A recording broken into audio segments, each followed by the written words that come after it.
Hi, I'm Darren Harbar and I've been a professional aviation photographer for near on 25 years now.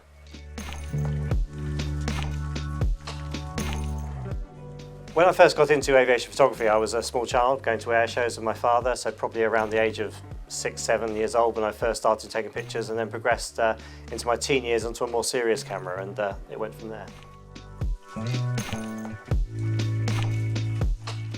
It's difficult to pinpoint one memorable moment in my aviation photography career, but there are a number which stand as a highlight. I think photographing the Lancaster air-to-air is probably one of my most favourite things. Did that last year. I've had the opportunity to photograph multiple Spitfires and, of course, my favourite aeroplane, the Hurricane. I've photographed multiple Hurricanes based in the UK, and that has been one of my highlights of my career. Okay. There are some where the hair on my neck stands on end because it's exciting, and they're the ones which are kind of real pinch me moments, such as the ME262 and the Spitfire earlier this year. The ones which make my hair stand on end are probably ones I wouldn't mention.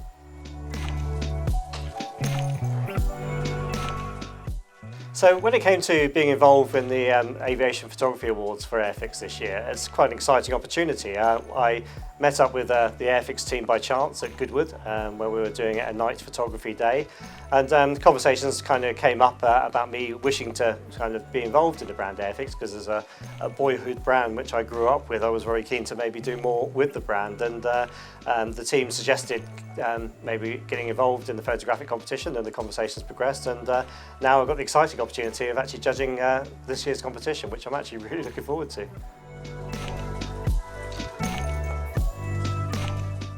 I think when you're a judge and you're looking for things which are going to stand out, it's the people that think differently.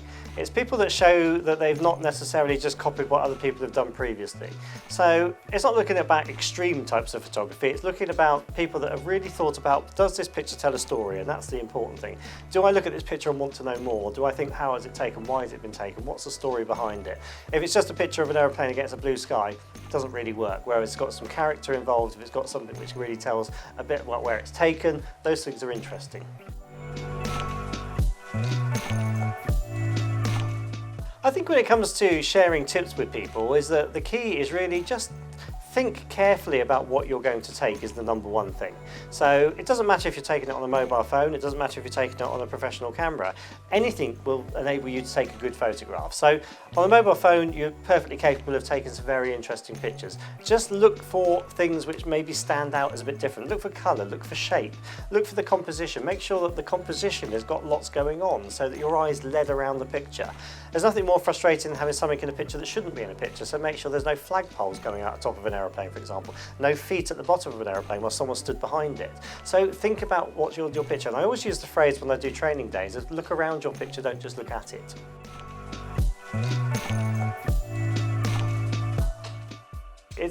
There's a number of things which you look forward to when you're judging a competition. One is being amazed by what comes out, and I always am amazed. I'm always surprised by what I see. Not always necessarily surprised in a good way, but most of the time you see some really stunning pictures. You think, wow, these people have really thought about this. And it's about people that have kind of just thought outside the box. And I laughed earlier on when I mentioned that phrase being at Airfix, but bringing things out of a box is an important thing with an Airfix kit, and it's the same with the photography. You think outside the box, bring your ideas out of a box and show them in some creative way. Just show something which is passionate to you, and that will work as a photograph.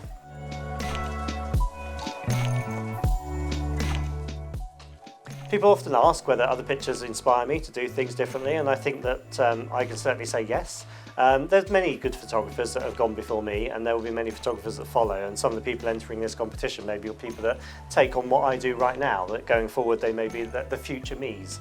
I think that you have to take inspiration from other people, because people have learnt their trade, they've applied that trade, and if you look at their pictures you start to understand what things they've done technically as well as creatively to create interesting pictures. So I would always encourage people to have people they look towards.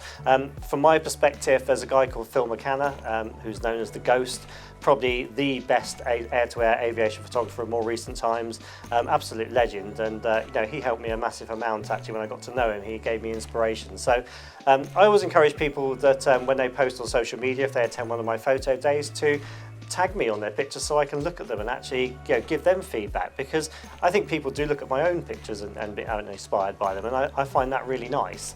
And I'm very keen to help people to learn better photography, and by judging a photographic competition is another way of giving some feedback, because you get a chance to look at those pictures and potentially feed back to those people what things you liked about those images, and other people can learn from that too.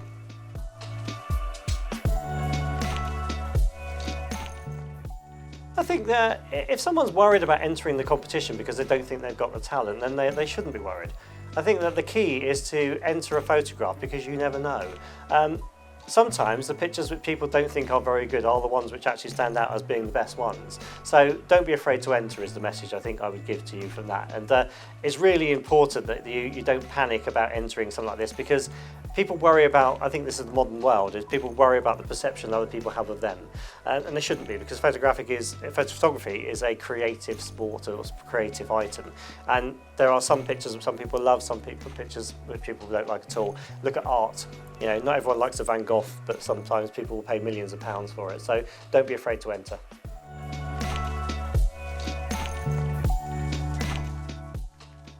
There are multiple challenges when it comes to aviation photography, and if you were to ask to pick out which ones were the hardest ones, I think the most important one I would suggest is with aeroplanes with moving parts, which are propellers, for example, is to make sure you put some life in those pictures. So don't freeze the propellers is the number one rule that I would have for aviation photography. Other than that, it's about just being creative. That's the technical aspect, is about giving life to the picture. The hard bit is being creative, and that's the bit which anyone can do.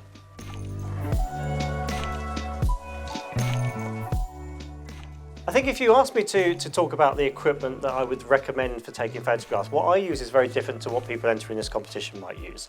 So don't think that you have to have the same gear I do, because you don't. So I wouldn't expect anyone to have a professional camera. I wouldn't expect anyone to be using super long lenses. What we're looking for here are people that use the equipment that they've got to the best ability they can. So it may well be from a mobile phone, it could be a compact camera. It's about just making sure that you take something interesting that involves aviation and show a story in that picture. So the gear is actually not the most important thing, and people shouldn't worry about that.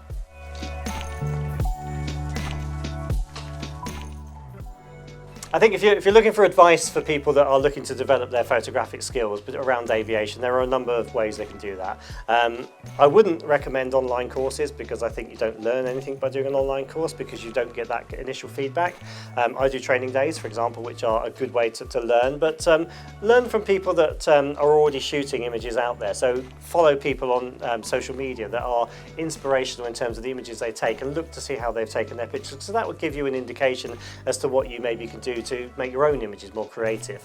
If you feel you need more physical help, then do a course. I would obviously recommend my own, but you'd expect me to.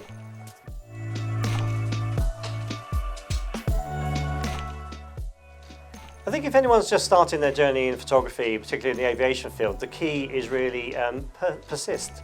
It's hard work. It's not an easy type of photography. Any action photography is not easy, because you're dealing with things which are moving.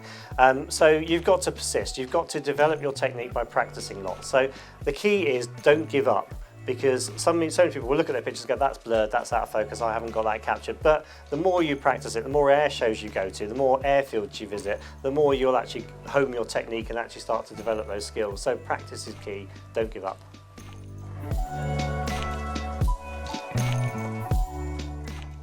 I think if you were to compare it to modelling, where people start at the very basics, I mean, you have a starter range where you pop things together. You could compare that to a compact camera and taking a picture where you just point and shoot. The more you go up the range of models that you build, the more complex they become, to your ranges where you have the top end, where you have to really have an understanding of putting it together in order to be able to create something good. And that's the same with photography, because the higher you go in terms of levels of kits you use, the more you need to understand how that kit operates. And we talk about photographic kit rather than plastic kit, but the same principles apply. The more you practice it, the more you hone your skills, the better you become at it.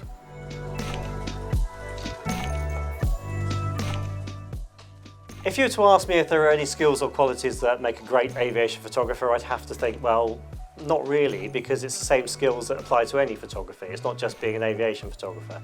I think that anything that you do around sport or action applies across this category. So it's about having an eye for capturing something which has got emotion in it. Emotional images in sport or anything action come across as exciting, as interesting, because they tell a story.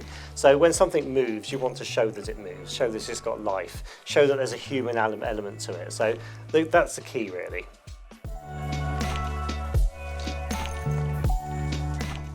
What drew me into aviation photography, Adam? Well, very simple answer to that is my father took me to air shows. I used to go to air shows with him, grabbed a camera, and it went from there. I never expected to be doing what I do now back then.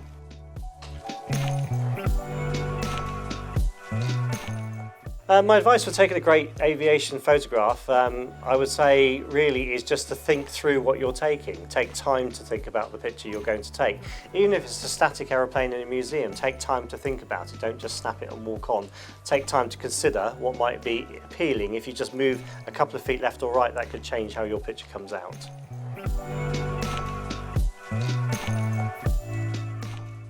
Interested in photographing? Well, that's very simple because it's my favourite aeroplane. So the Hawker Hurricane has always been my favourite aeroplane, and I would never turn down an opportunity to photograph a Hurricane, be it on the ground or in the air.